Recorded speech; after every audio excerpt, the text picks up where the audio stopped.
자, 활쏘기를 전쟁에 활용하라. 고구려 시대에 누군가 한 얘기가 아닙니다. 또 중앙아프리카나 중앙아메리카에 또는 중앙아시아에 누군가 했던 것도 아닙니다. 바로 김정은이 내렸다는 건데요. 어제 저녁 MBC의 뉴스데스크 보면서 저도 깜짝 놀랐습니다. 북한의 문서를 입수했다 그러는데요. 김태현 변호사. 예, 2010년에 있었던 일인데요. 2010년 6월 9일 날 군부대에서 하는 축구 경기를 이제 관람했다고 합니다. 네. 거기서 이제 김정은 얘기를 했다는 건데 네. 적들과의 싸움에 활을 사용하라. 총 대신 활이라고 하면 사실 21세기 안 어울리지 않습니까? 네. 나름대로 이제 김정은이 이유도 밝혔다고 하는데 이런 네. 얘기를 했다고 합니다. 네. 활을 쏠 때 소리가 나지 않기 때문에 네. 소리는 안 나죠. 은밀성을 보장하는 데는 그만인 무기가 바로 활이다. 그렇기 때문에 싸움에서 활을 사용하라는 그런 조금 이상한 지시를 내렸다고 합니다. 그런데요. 자, 저 MBC가 공개한 그 문서를 보니까요. 그 내용 보니까 저도 글쎄 맞긴 맞는 것 같기도 하지만 글쎄요. 김정국 교수님, 이게 왜 가능한 얘기입니까? 그러니까 특수부대가 은밀히 침투할 때 아군을 살상을 하는데 칼로 이렇게 죽이는 것보다는 활로 쏘는 게 좋다고 생각을 해서 이제 활을 쓰라고 그런 것 같은데 네. 이걸 아셔야 됩니다. 김정일이가 자기 그 지하실에다가 미국 영화를 비롯해서 세계 영화를 수천 편을 소장하고 있었고 김정은이 어릴 때부터 미국 영화를 보면서 컸기 때문에 아마도 김정은이가 네. 람보를 영화를 봐서 람보 보면은 이제 그 소련군하고 싸우는데 활을 네. 들고 나타납니다. 그래서 네. 굉장히 그 많은 그 성과를 얻는데 아마 김정은이 그 당시에 지금보다 또 5살, 6살 어릴 때니까 아마 람보 영화에 침투한 거 아닌가 그런 생각이 듭니다. 네. 자, 글쎄요. 이럴 때는 어떻게 해야 될지. 이렇게 뭐 황당한 지시로 볼 수 있을까요? 예전에 뭐 핀 하나 떨어뜨린 소리까지 잘 들으라고 뭐 일단 이행하기 쉽지 않아 보이는 명령을 내린 건데요. 저는 저거 이해가 됩니다. 굉장히 좋은 무기라고 생각하는데요. 네. 지금 2010년에 저 얘기를 했다면 김정은이가 아버지 죽기 전의 이야기입니다. 조금 책임이 없을 자리인데 사실 저 활이라고 하는 건 굉장히 스텔스 무기라고 할 수 있고요. 그다음에 그거 지금 이라크에서 지금 이라크 정부군하고 IS 반군이 전쟁을 하는데 거기에서 IED 급조 폭발물이 굉장히 예민한 문제가 되고 있는데 저거는 급조 무기라고 할 수 있습니다. 어디서든 만들 수도 있고 따라서 지금 어떤 경제력이 약한 북한 입장에서는 저걸 쓰게 되면은 굉장히 효과적일 수도 있습니다. 자, 그러면 또 하나 좀 보여드리겠습니다. 또 문서 하나 관련된 건데 MBC가 보도한 건데요. 자, 당 정치사업계획서 제가 잘못 읽었습니다. 이건 무슨 내용이죠?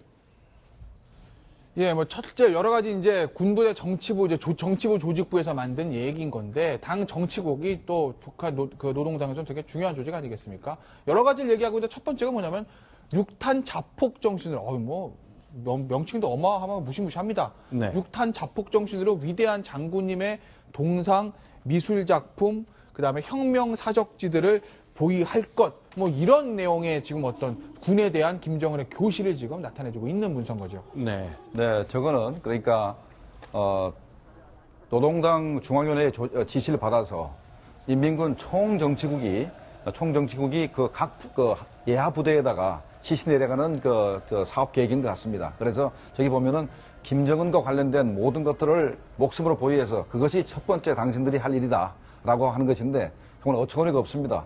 아니 뭐 군대가 적하고 싸워서 적군을 죽이든가 아군을 방어하는 게 가장 첫 번째 목적이 되는데 네. 어떻게 김정은 동상이나 이런 것들을 지키는 게 첫 번째 목적이 되느니 정말 어처구니가 없는 제가 거죠. 조금 보충을 드릴게요. 저 시점에서 무슨 일이 있었는가 하면은 네. 그 영생탑이라고 그러죠. 김일성이 영원히 살아있는 탑. 김일성 동상이 여러 군데 지방마다 다 있습니다. 그런 동상을 상대로 테러가 있었던 게 맞습니다. 그래서 그게 뭐 공격당했다 그러면 그쪽에서 여론들이 안 좋아지니까 군 조직을 동원해서 동상을 지켜라 저런 지시가 내려간 걸로 알고 있습니다. 제가 2008년에 네. 말이죠. 평양에 취재하러 간 적이 있는데 네. 지금 뒤에 나오는 저 김일성, 김정일 동상 있지 않습니까? 그렇죠. 굉장히 거대한 동상이 있어요. 네. 저쪽에 이제 북한 주민들이나 외국인 방문객들이 가서 이제 절을 하고 뭐 꽃을 바치고 그러는 데인데 네. 저 영상을 저희 카메라 기자가 담았는데 말이죠. 나중에 결국은 검열 비슷한 거 당했는데 네. 뭐가 걸렸냐? 네. 전신을 찍어야지 왜 여기서 끊느냐는 겁니다. 그러니까 최고 존엄인데 어떻게 이 함부로 신체를 끊어서 찍을 수 있느냐 이렇게 항의를 하면서 그걸 지우라고 하더라고요. 네. 그다음에 유니버시아드 대회 때 왜 북한 미녀 응원단이 갑자기 버스에서 내려서 네. 물에 비에 젖은, 젖은, 그렇죠. 비에 젖은 그 현수막, 네. 김정일의 그 사진이 걸려 있는 그 네. 현수막을 내려 울면서 네. 떼지 않았습니까? 그렇죠. 그 고이 모셔가지고 가지고 갔는데 네. 북한에서는 저 최고 존엄에 대한 초상화를 각각 집이라든지 사무실에 다 걸려 있고 네. 이런 부분 때문에 굉장히 세뇌화돼 있어서 네. 그런 부분을 중시하는 것이 아닌가. 군 부대에 대한 지시도 바로 그런 일맥상통하는 게 아닌가 그렇게 생각이 됩니다. 네, 알겠습니다. 결국 늘 이렇게 세뇌가 되고 있기 때문에 사실은 이런 지령이 없이도 그동안 세뇌가 될 만큼 됐어야 되는데 일단 북한에서도 뭐 불안한 마음이 있었다는 듯이 계속 반복된 지령이 온다는 것 정리해봤습니다. 자, 그런데 현재 이제 그 미국하고 북한 사이에는 이제 장거리 미사일 개발 이런 문제를 놓고 이제 갈등이 계속 고조가 되고 있는데 북한이 계속 얘기하는 게 있습니다. 선전 공격 우리도 할 수 있다. 워싱턴 우리의 타겟이 될 수 있다고 얘기하는데요. 오늘도 비슷한 내용을 또 한 번 내놨습니다. 소개합니다. 미국과 괴뢰 호전광들이 우리에게 덤벼드는 바로 그 순간에 만 가지 악의 소굴인 백악관과 청와대가 지도상에서 없어지게 되어 있습니다.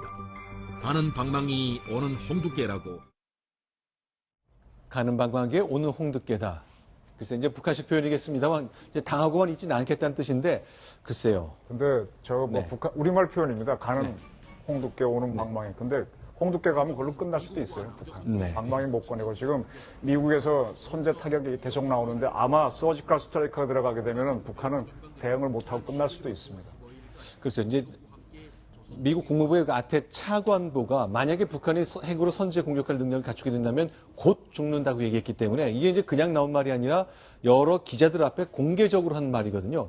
카메라, TV 카메라 앞에서만 하지 않았을 뿐이지 이런 얘기를 한다는 게 그냥 나올 수 있는 말은 아니기 때문에 결국 북한도 긴장을 하겠습니다만 어쨌건 저런 반격의 메시지를 내는 것 확인해 봤습니다.